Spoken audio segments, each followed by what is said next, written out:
Bonjour, je suis Jean-Christophe Boulanger. Je me définis comme un entrepreneur de presse.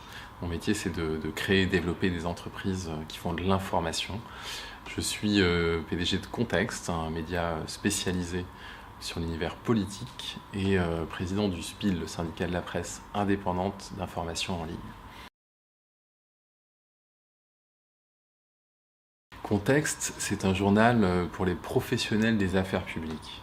Notre métier, c'est d'aider ces professionnels à anticiper des évolutions législatives qui vont impacter leur organisation. Pour ça, on a une équipe de 13 journalistes à Paris et à Bruxelles qui sont sur le terrain pour trouver des infos exclusives. Et on a aussi une sélection quotidienne de tout ce que doit savoir un professionnel sur les affaires publiques, le briefing, envoyé tous les matins à 8 heures. Contexte, on est un média indépendant que contrôle l'équipe. On est un média nativement numérique avec pas mal de data visualisation et des produits faits pour le mobile.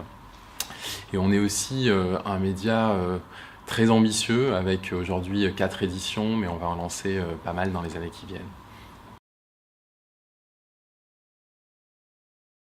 La presse spécialisée, c'est toute celle qui est sur une thématique. Elle ne s'adresse pas à l'ensemble du public par opposition à la presse généraliste, mais elle s'adresse à une communauté intéressée par un sujet. Ça peut être de la presse spécialisée grand public, comme Tennis Magazine par exemple, ou de la presse spécialisée professionnelle qui, elle, vise les professionnels. Donc la presse professionnelle ou la presse pro, c'est celle qui est souvent payante, souvent à des tarifs inaccessibles pour les particuliers, parce qu'elle s'adresse à des organisations, à des professionnels, plus qu'à des individus.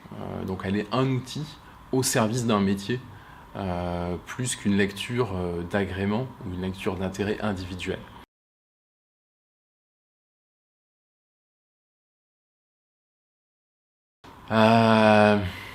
C'est une super aventure de créer son média. Si j'avais un conseil, ce serait probablement allez, je vais en avoir deux quand même, c'est difficile d'en avoir un. Le premier, c'est de bien faire la différence entre créer un média et créer une entreprise. Souvent, on veut créer un média et on ne voit pas qu'il faut aussi créer une structure pour ce média. Alors ça peut être une association, si on n'a pas de volonté de modèle économique, et si on ne souhaite pas pouvoir lever des fonds. Ça peut être une entreprise, si on souhaite ancrer le journal dans une indépendance liée à la rentabilité économique. Et si c'est une entreprise, à ce moment-là, il faut penser l'entreprise. C'est-à-dire que il faut qu'il y ait quelqu'un, alors ça peut être le journaliste qui a envie de créer un média, ça peut être une autre personne, un associé, mais il faut qu'il y ait quelqu'un qui se préoccupe au quotidien des aspects de développement de l'entreprise. Mon deuxième conseil, ce serait de bien penser, en fait le secret pour qu'une entreprise de presse marche, ou pour qu'un journal devienne rentable, c'est pour moi quand la ligne éditoriale rencontre le modèle de revenu. C'est-à-dire qu'il y a plein de lignes éditoriales qui peuvent marcher, dans l'absolu, il y a plein de trucs à faire. D'un autre côté, il y a plein de revenus possibles, mais ce qui fait que ça marche, c'est quand la ligne éditoriale est adaptée aux revenus. Par exemple, Mediapart est un très beau succès, où la ligne éditoriale d'investigation, de lecture de l'actualité à travers un certain prisme est adaptée au modèle de revenu lié à l'abonnement individuel accessible. Arrêt sur image sur le même modèle est un autre succès.